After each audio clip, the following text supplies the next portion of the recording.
Well, welcome to the very first My Life in Football, and I'm overjoyed, to say the least, to be joined by, well, an absolute living legend in Jim Cooper. So I suppose first things first, welcome, Jim, and thanks for giving up your time. No, you're welcome, David. Nice to see you again. And you, mate, and you.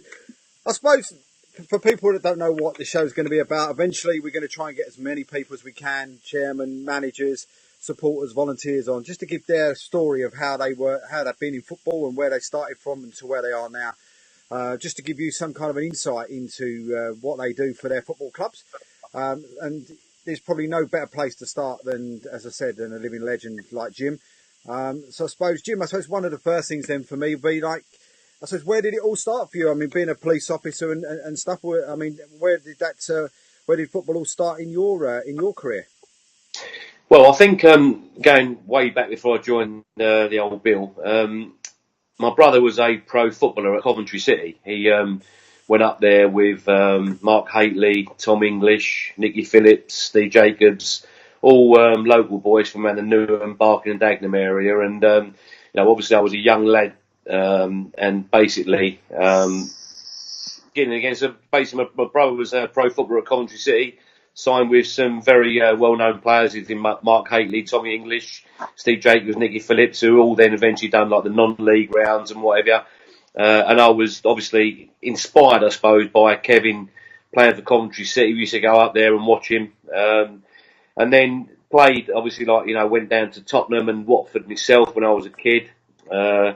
Got offered YTS forms. Now that's going back a few years. YTS forms at Tottenham, and then because my dad said my brother had a bad experience at Coventry with a bad injury, he said, "Why don't you give it a few years? If you're good enough when you're older, then they'll come back in for you." And then, like most young kids, you find beer and women. I don't know what order that's going to come in, to be fair. It was a long time ago. And to be fair, the pro side of it, I was probably not good enough to be a pro, but I was lucky enough to end up initially playing for Leighton Stone Ilford under John Steele. We won the league with some excellent players in and around that side. Got bought by Dagenham, and that was my local club. I think it was for $3,000 at the time, and that was long time ago. So, quite a bit of money, I suppose. And then, to be fair, didn't really have a great time at Dagenham, injuries, etc. And ended up basically joining the police in 1992, and then played for them for quite some time.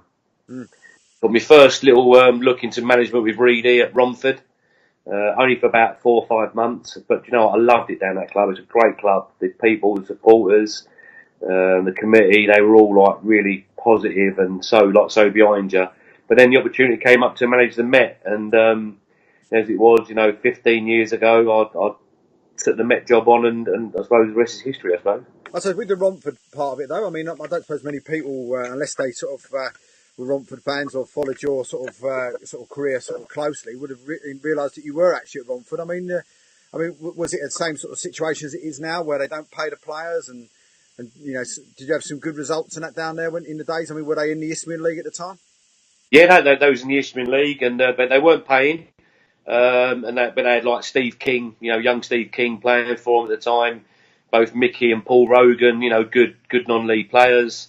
And it was a good mixture of young lads over there. But it was difficult because, like you say, that even back then they weren't paying then. But it was great times with Reedy, and as I say, like the committee and everything, and in the same situation, they're still fighting for their own ground. And I wish them well with that, because if anyone deserves their own ground, that they certainly do. Any good days, footballing good days down there at Romford? Any games that you can remember down there that sort of spring to mind? To be fair, I was only there for about four and a half months before I took the Met job, if I'm being honest. But yeah, I mean, every game was a challenge down there. I mean, me and Mark Reed, I don't know if you know, we go back. Well, we were under eights playing football together from kids, So when he was given that opportunity, he was my assistant with the Met Reserves prior to that as well. So he just basically done returned the favour. And every game was brilliant with Reedy and the players down there. It was a joy, actually. It was really good. Mm. So moving on then, I mean, how did the Met Police job come about? Well, they were struggling. They were, I think, second from bottom, and they were likely to get relegated. They were in the Division 1 level at the time, Ryman as it was then, Division 1. Look, probably going to get relegated, as I say. I took over with Gavin McPherson. Straight away, he came in as my number 2, and we turned it round that season. And then for 5 out of the next 6 or 7 seasons, I think it was 7, we finished in the playoffs, and sadly got beat in all of those playoff finals and whatever. But we got beat to some good sides. Cray were a good side, Maidstone. So we were getting beat by some good sides, and then we won the league. We beat Bognor on goal difference on the last day of the season by 1 goal, and got promoted to the Premier Division, and where we stayed at that level until I left at the beginning of this year. Mm. Any sort of games there then that sort of stick out to you in the first couple of years? I mean, was there some great games there that as I say, that spring to mind straight away? Yeah, I think the battles with Cray Wanderers were always good games. Django, their boss, was a real lively, fiery character who I remember from playing days as well. And every game against them was really good. We had a fantastic cup run, FA Cup run, where we played Crawley Town, who was second in Division 1 at the time, and they beat us 2-1, despite us hitting the post the last kick of the game. So those sort of games obviously spring out straight away. But I'm not naive enough to think sometimes we actually got spanked a couple of times as well, which was a bit of a eye-opener in my early career of management. I remember going to Staines, I think they put 6 or 7 past us in the first or second year I was there, and I thought, you know what, I've got a lot to learn here, really, management. Sometimes my game management needs to improve, and probably do a little bit more research, which I've done post that time, really. So, I mean, with the Met Police, I mean, I know when I used to, especially when my brother-in-law and brother sort of joined Met Police sort of 10, 12 years ago, it was one of those things where you used to look at it and used to laugh and joke and say, oh, look, now you're in there, you can actually get into the team. But I mean, was it a bit like that in the early days? Was it just police officers in the early days, and then is it still now, or has that changed? So when I joined in '92 and played, you had to be a cop or a member of police staff. It got more and more difficult to get time off of work, and I've said this before, I fully understand that, the constraints around the police budget and all public sector workers is, really quite tight now, and quite rightly, I think members of public want to see their cops walking the streets or whatever, rather than playing football of a Saturday afternoon. So I'll get where the club went, and initially I didn't. So what they've done is they started to bring in outside players, and there's a bit of a protest. I left the club for a little while and just packed up for about a year and a bit or whatever, and then came to my senses and realised, you know what, that is the way forward. It's only going to get worse. So I then went back to the Met, and especially from the managerial point of view, it was a godsend. It had to happen. Because the standard we were playing at, we would have been trashed every single game if we didn't have those.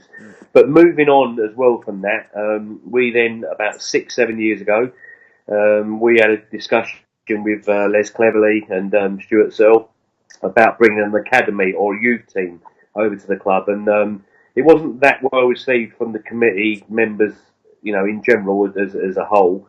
But we managed to, persuade them to actually give it a go. And to be fair, the club hasn't looked back since. And there's a massive untapped resources in youth football, because if you get maybe two or three come through to the youth team every year, you're paying them a lot less money than you would do than if you had to go out and bring players in. And some of the players, the youth players that the Met have now got as well, and have done in recent seasons, has been, exceptional.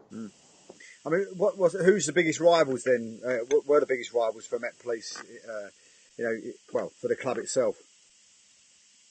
Yeah, well, so I mean, local to Invercourt, you had Molesey, which is literally a stone's throw away.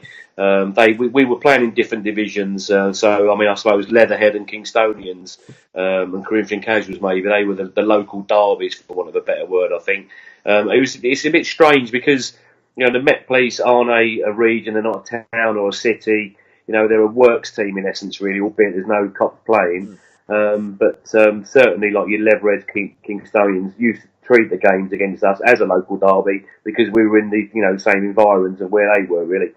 So I mean, was it tough just to keep the team going?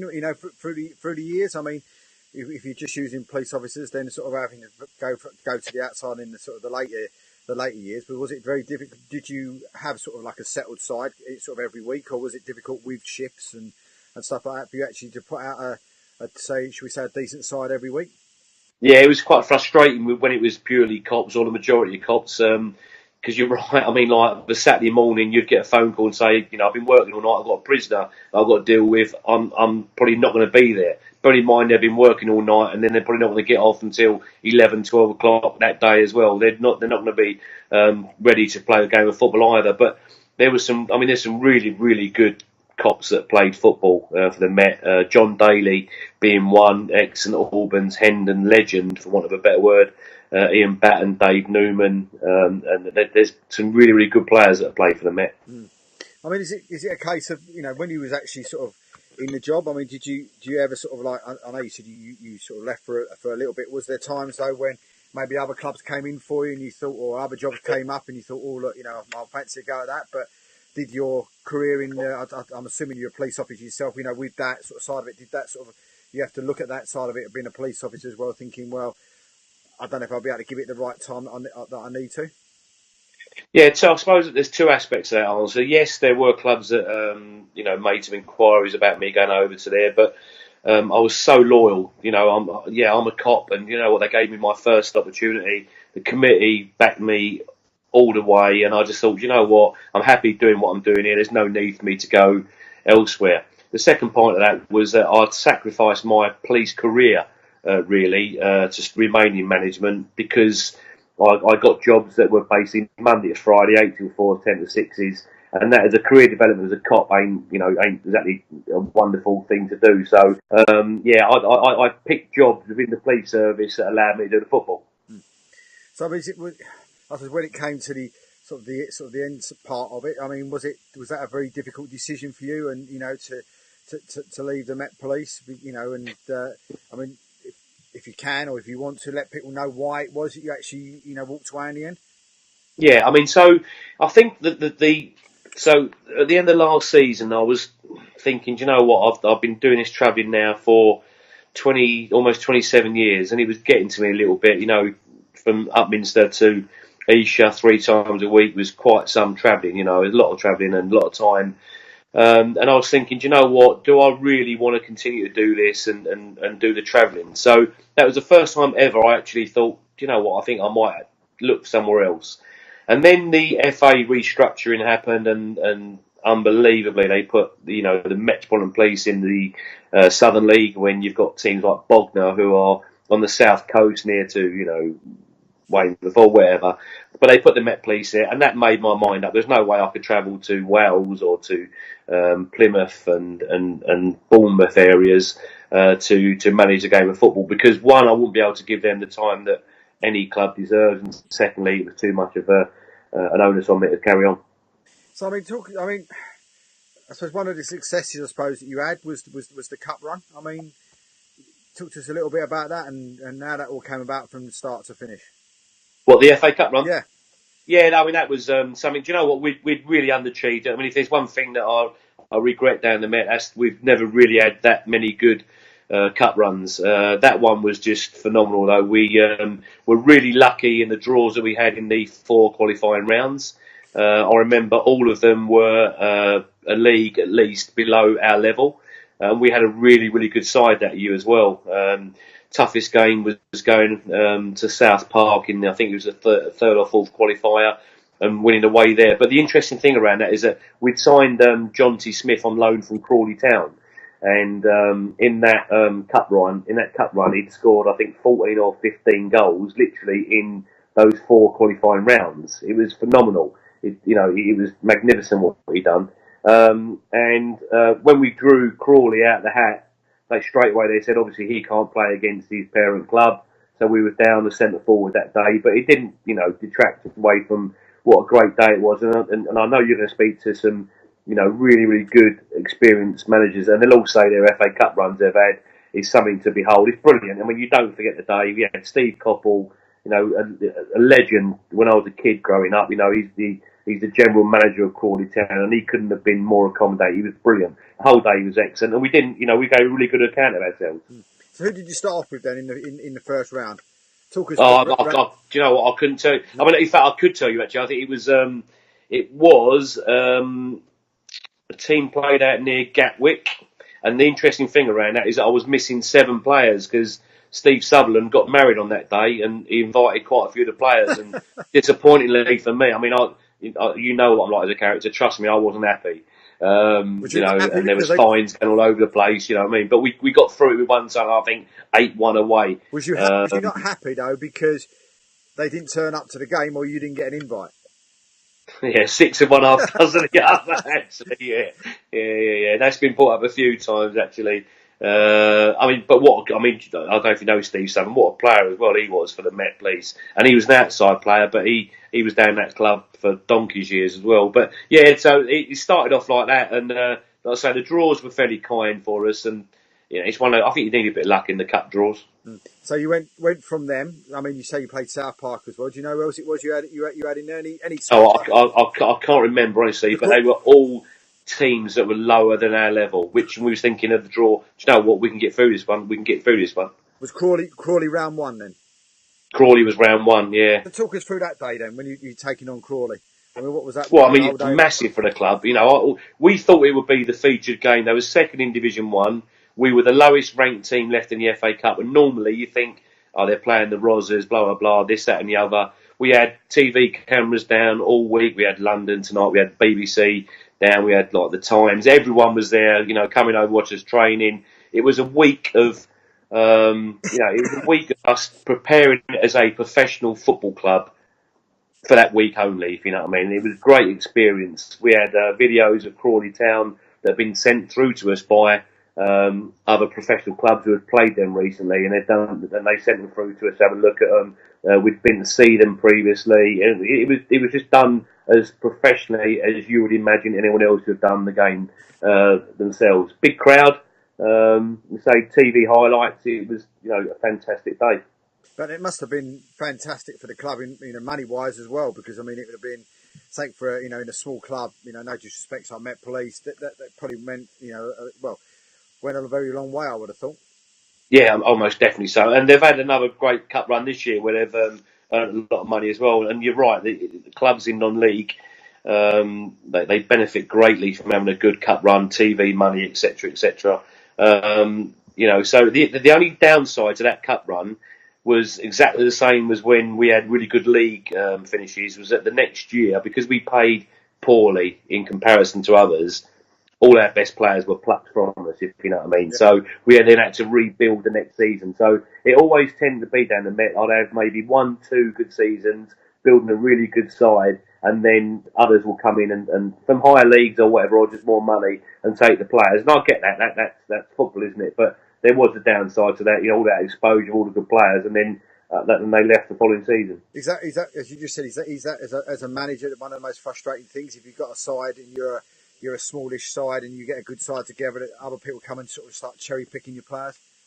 Yeah, it's frustrating, but the budget we always had, I knew that was going to happen anyway. So it's not worth me losing sleep over it because it was always going to happen.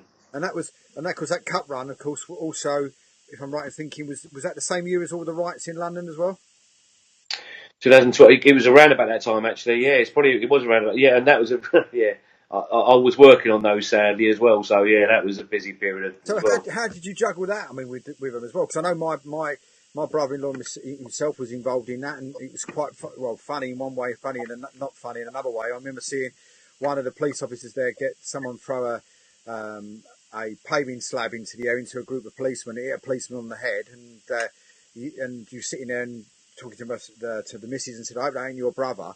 Only to find out the following morning it was her brother that actually got clumped on It's all right. with the actual paving slab. But I mean, how did you manage to get all the boys together, around that sort of side of it? I mean, that must have been difficult as well because they must have been working all hours God send, maybe double shifts or Yeah, stuff. And I mean that was during the closed season. So right, when it actually happened, that was during the summer, when it was during the closed season. But all the investigations after that, they were building squads around it, and I was on one of the squads to try and find all the people that was concerned and whatever. And you're right, it was double shifts. There was loads of mutual aid, so we had cops coming in from all around the country to police London because of the, excuse the expression, the tinderbox feeling that it could go off at any time again.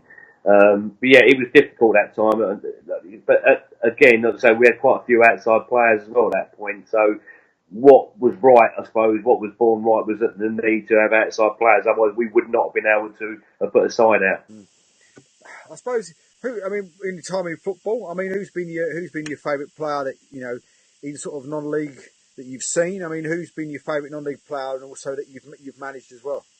Yeah, so I mean, funny enough, I mentioned this the other night. My favourite non-league player. I'm a defender, and I love defenders. So for me, Paul Watts. Paul Watts he's about 54 now. So he was playing for Dagenham, Leytonstone, and Ilford. And I think it was I'm sure it was Arsenal or Tottenham, one of the two big sides at the time. They wanted to offer him pro terms, from non-league football to pro terms at the top of the game. And, he works in the print and basically they couldn't afford to do it because the money weren't in it then. Paul Watts was an exceptional player, England C international, great player to play with and to watch play as a defender. Best player I think I've ever managed, and I'm going to go with John Daly because John Daly was central midfield player who would chip in with 20 plus goals every single season. And if you get a striker that puts 20 goals away every season, you're blessed. But a central midfield player, yeah, he was some player, he was. I mean, you've gone from there. I mean, are you surprised? I suppose matches wise. I mean, has there been matches there? There's got to be probably some highs and some lows in games. I mean, what would you say is the biggest high for you in playing managing at Met Police? Well, I mean, the highest one when we were beating teams like, to be fair, like Kingstonians, like Dartford, Maidstone, and we used to beat them, and it wasn't a case of them being disrespectful. I just think they just assumed they were going to come to the Met Police and turn us over because they always had done. Yeah. I mean, Alan Dowson, he's a good friend of mine, and he said to me, you know what, before you took over, we should look at the fixtures and go, there's 6 points playing the Met Police.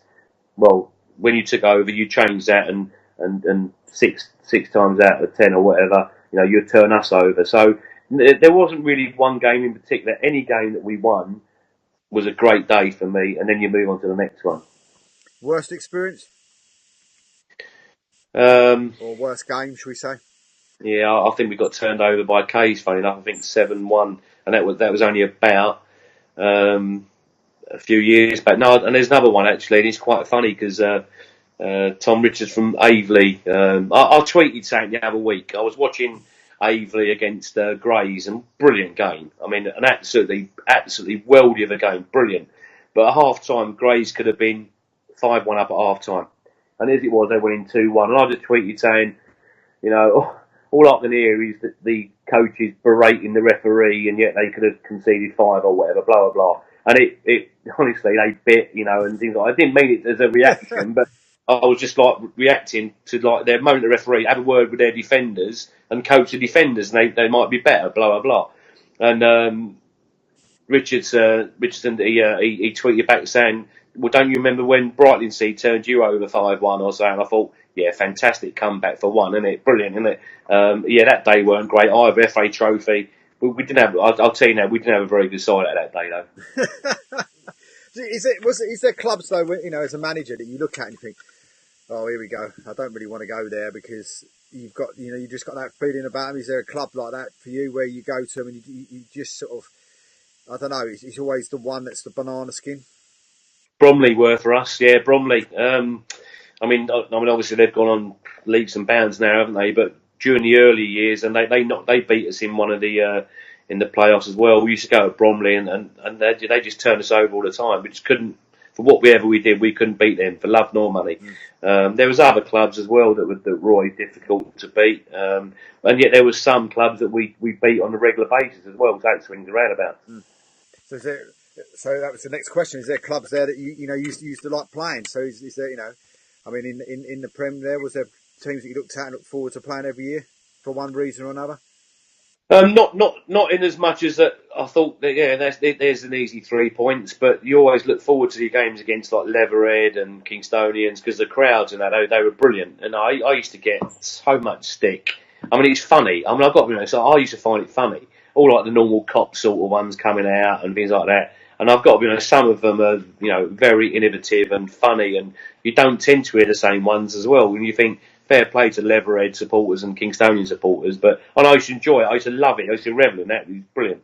Yeah, I mean, with football, since sort of like you've come out of football. I mean, are you surprised? Like, I know we are on the on the show, me and Keith, that you're not back in it already.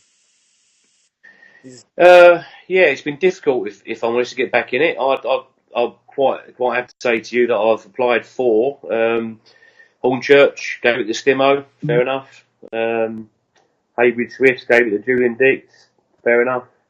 Wingate Finchley, I made an application to them, and Aaron gave it to Shorey and Glenn, obviously.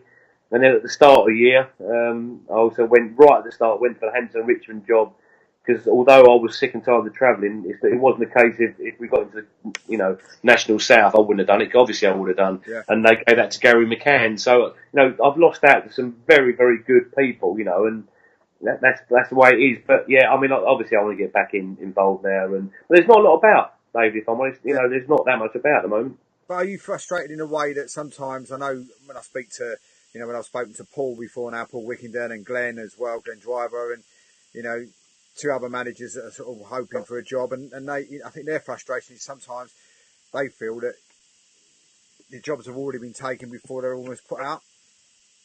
Yeah, I think you're right. I think they are. Yeah, I think they are, mate. Kingstonians recently, changed their manager, and within a day, I think they'd already appointed Dean Brennan. So it was already done, wasn't it? But yeah, I mean, fun enough, I've been speaking to Glenn Driver as well on the phone about our frustrations as well. Good manager, yeah. Really, really good, lovely bloke, top manager as well. And I'm surprised actually that him and Paul haven't again got anywhere either. So of course you've gone on from that, doing your bit of punditry and all that and that side. Are you enjoying that side of life for the time being? Yeah, it's really good. It's well produced. Ben does a great job on it. Got to know Jody Brown a lot better than I did ever know before, and Frank Wilson. And then there's a fantastic Charlotte Richardson who also presents a show. She's brilliant as well. So there's a good bunch of people that are doing a good job for non-league football. And there was a little bit of stick last week from I won't say the club, but all you've got to do is go back through Twitter, I think. Which club you mean? Yeah, I saw it, yeah.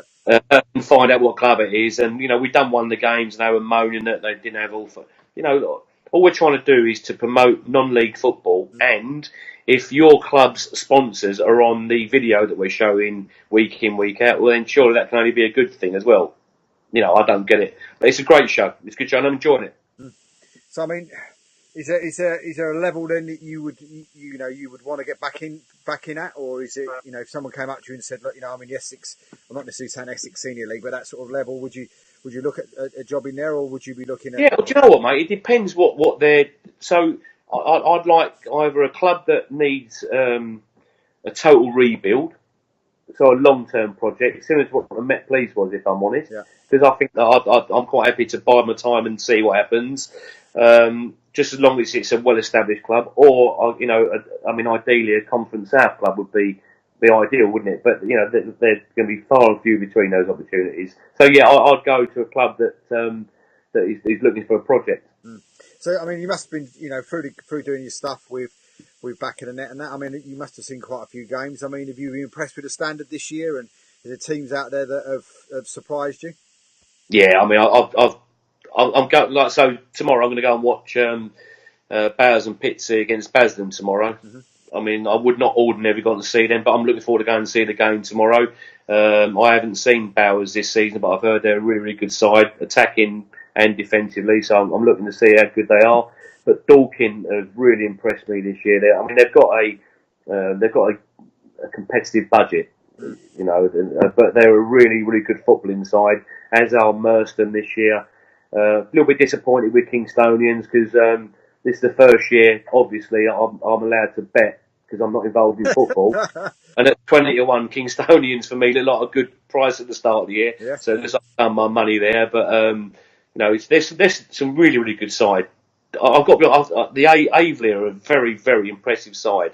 I was really impressed with the way they're attacking, scoring a lot of goals. But that's a tough league, with them, Coggeshall, Bowers, Morden, Haybridge. That's a strong top five there.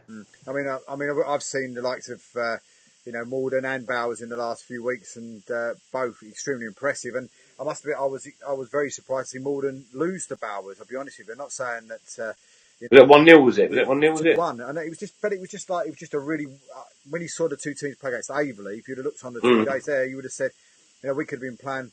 We got a penalty against Morden, but it was one of those things where we could have been playing all day long, really, on open play. Would never have scored because the defence. Which is surprising because going forward, you look really, really strong, didn't you?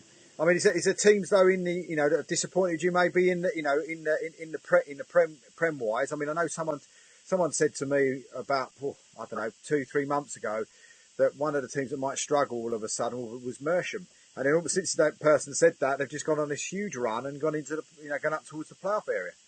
Yeah, I mean, so Hayden's philosophy is play football at all costs, and you can only credit him for that. But they were on a bit of a tough run, and if you're just going to try and play your way out all the time, sometimes you just need to put that ball in behind the back line. But they were getting punished week in, week out. But you know what? He's got a really, really good set of players over there. So I had no issues with them. I thought that Potter's Bar might get dragged into the mire a little bit, but it seems as if they've steadied the ship as well down there as well. And I don't really think you can really look outside maybe the bottom four now of the Bostik Premier and think, is anyone else going to get dragged into that? I think Hornchurch will be all right. I think Stimo's made a couple of shrewd signings and... I mean, have you seen George Saunders as well? No. Oh, mate, he is quality. I mean, he is. I'll be surprised if Hornchurch keep him. He'd be a pro, I think, before too long. So I think they've got more than enough to stay out of it. But I just think the bottom sides of Burgess Hill, who seem to be getting beat regularly at the moment, conceding quite a few goals. Whitehawk, who have picked up a little bit, as have Harlow. But I think I don't think you can look at that side many of those. To see the side that probably get relegated. Yeah, I mean, big one tomorrow, of course, because it is Harlow against Whiteleaf, so it's going to be a real sort of old-fashioned 6-point. Yeah, Whitehawk. Yeah, that's right. Yeah, Hawk, yeah. It's going to be. I mean, look, Harlow. I mean, to be fair, they're having some really good results, and then obviously the result last weekend was a bit of a kick up the backside for them. But I mean, that is a big game tomorrow. It's going to be that one. It's going to be.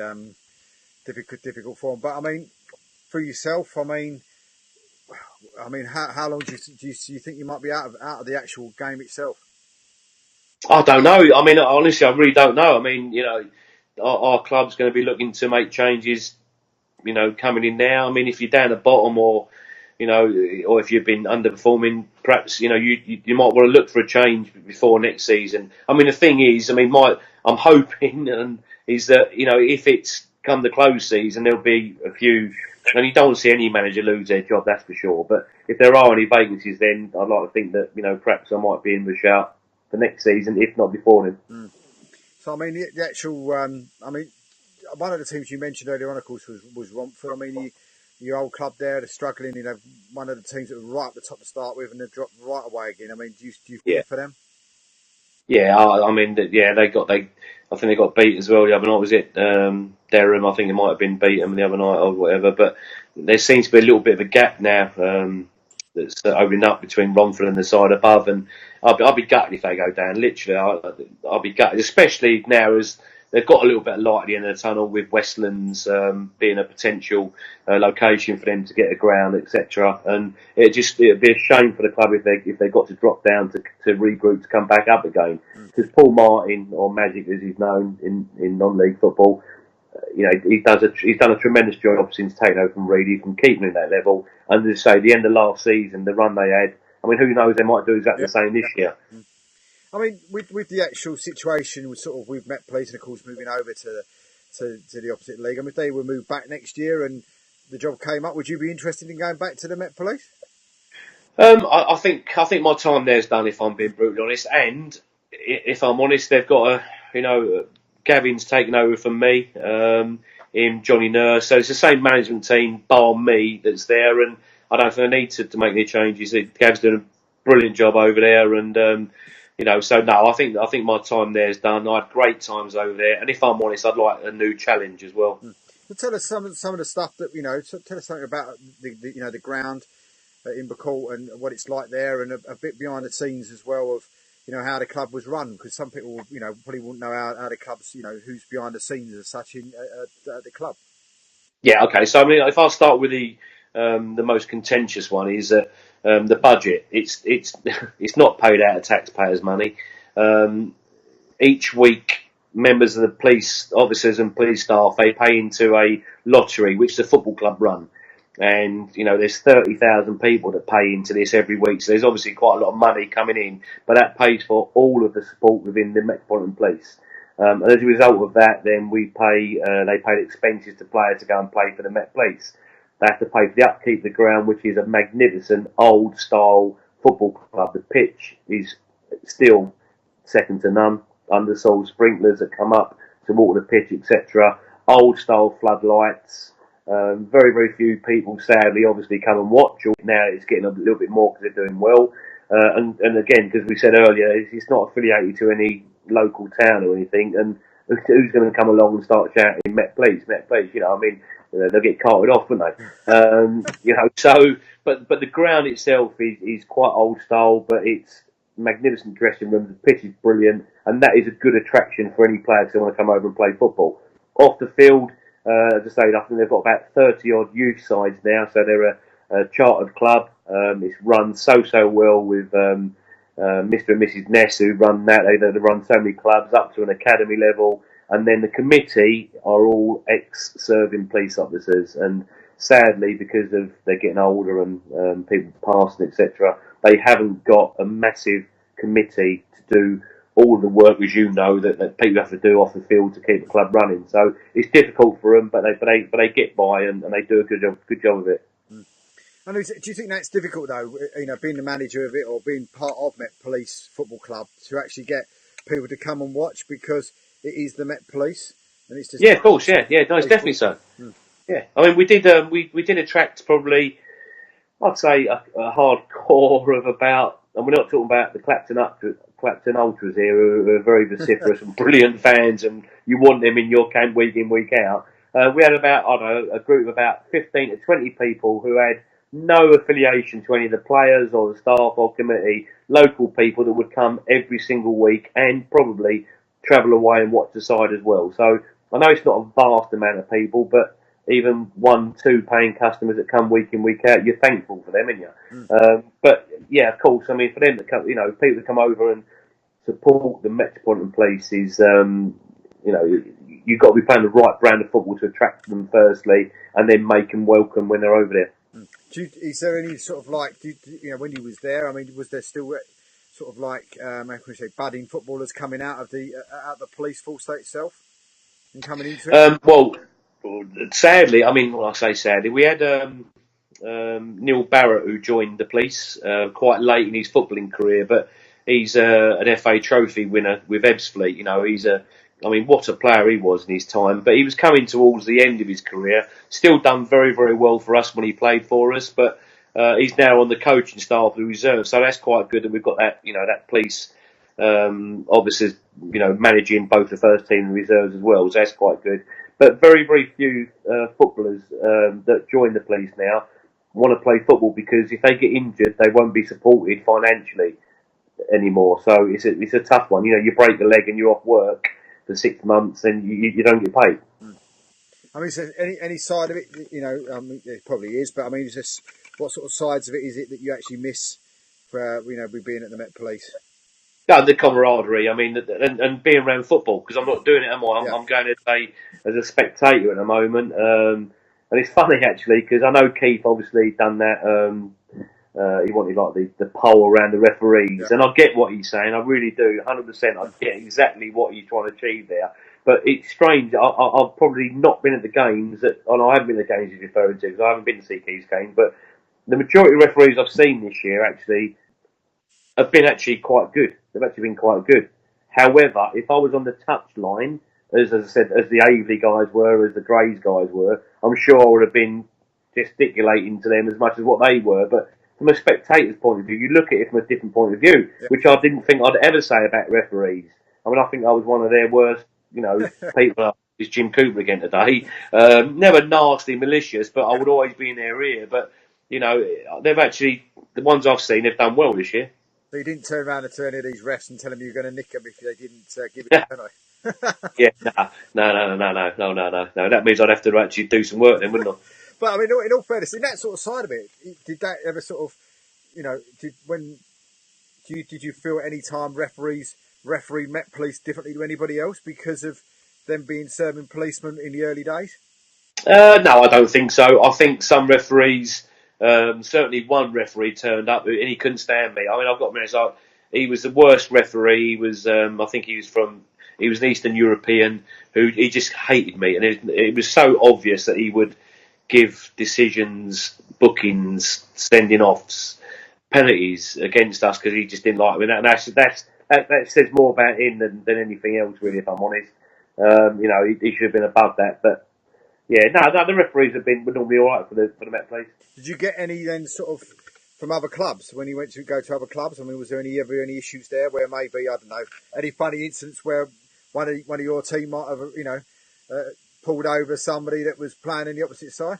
No, but we had an incident. I mean, I'm not going to say the club or the actual person, obviously, but we was at a ground when afterwards an opposing player came in with a metal bar and swung at one of our players.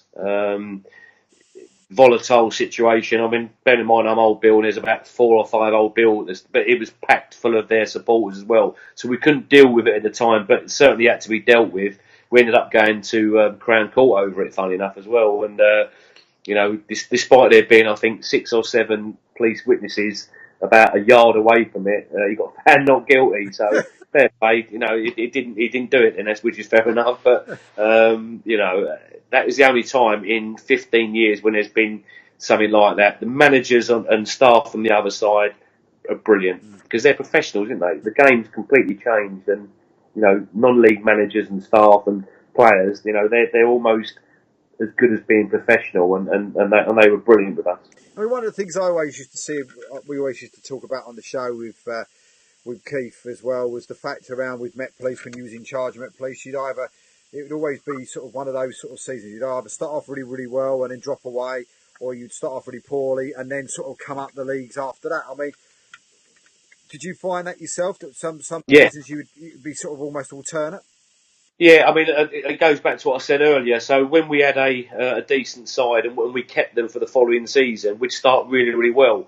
But then other clubs would come in and pick, because they were on contract, then we'd lose the players. So then we'd have to literally rebuild halfway through the season. So obviously then your form goes down and you lose more games. Vice versa, when we're just restyling our brand or getting a new team together, you ain't going to start very well at the start of the year, but by the time you've coached them, they get used to what you want from them, then you'll finish really quite strongly. So we were never really in a position where we had a side for 2 seasons in a row where, I mean, we finished fifth in the playoffs one season, and we got beaten in the playoffs against Hendon. And then the following season, we lost, I think, 7 of that side. So we finished about the 16th. So it was frustrating. Was it difficult to pull players in from the outside though when the Met Police manager calls, or was it because you got such a good reputation in non-league football that people came to play for you and not necessarily for Met Police? Yeah, I think some of that's true. I think I'm so honest with players. Instead of I think we all know managers that will just tell what the player wants to hear. I think rather than be honest with them. If I'm going to drop someone, I'm telling them the reason why I'm dropping them, and that gives them the incentive to improve to get back in the side. I'm not going to sugarcoat anything. And when I talk to players in pre-season, I'll say, listen, my aims are. So when Billericay are in the league, I'm ringing up players and saying, right, we ain't winning the league. I'm not going to lie to you. There's no way we are winning this league. However, I reckon I'm going for the top 5 or top 6 to get in the playoffs. And they go, do you know what? Of my honesty, I wouldn't mind a little challenge around the playoffs, etc., etc. So it was quite easy to attract players because the pitch was brilliant, the facilities were good, and the fact that the police were never going to knock them for their money, because how can the police knock people for money? It's all, you know what I mean? It's unheard of, isn't it?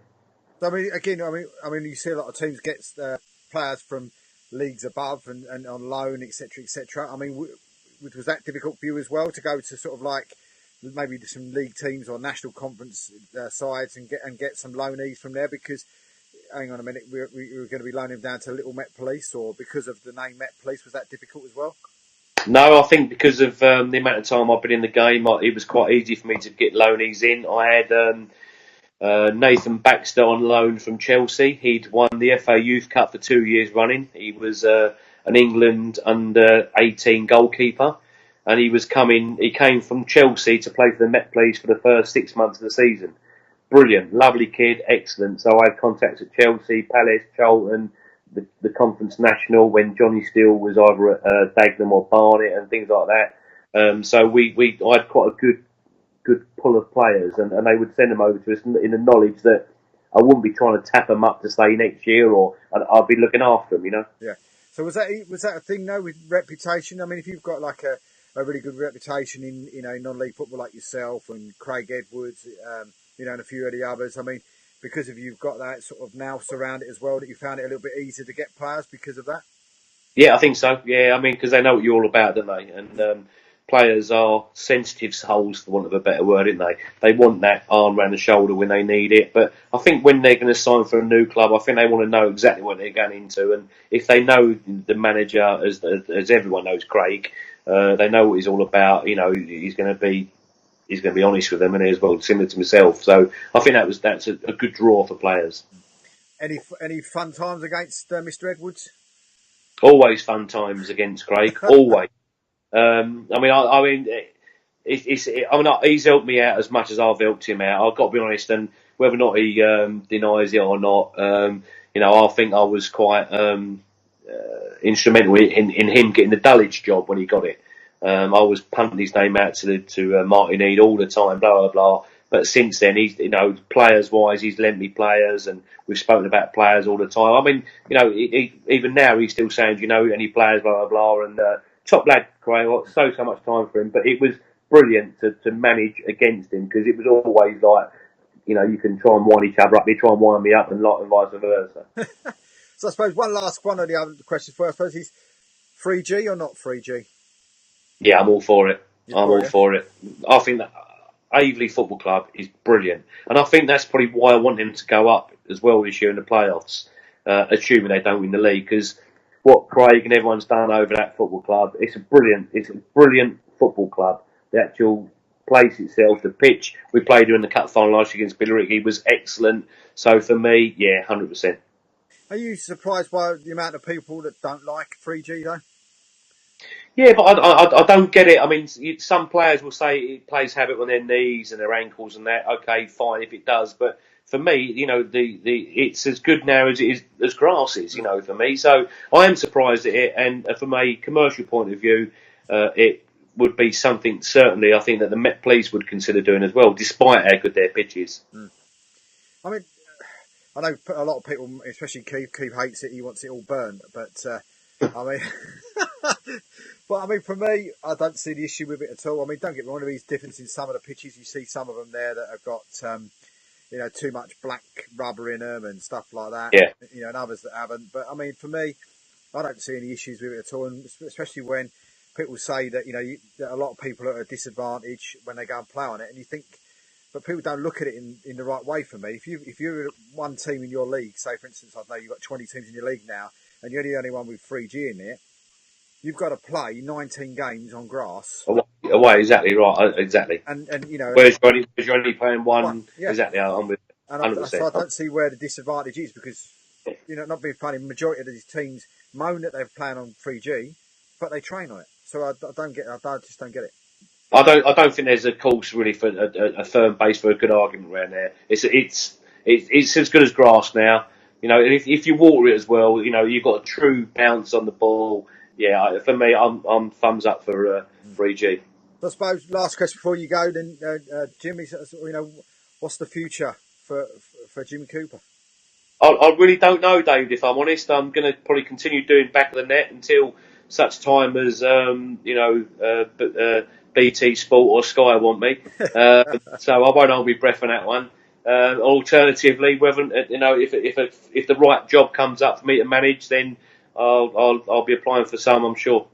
Listen, mate, a pleasure being my first guest on My Life in Football. And you're welcome, mate. It's been a pleasure talking to you, mate. And I know you'll be back in football and literally pulling up everything to get to the top of the league, and you'll be there and you'll be flying again. So I really, really do appreciate your time.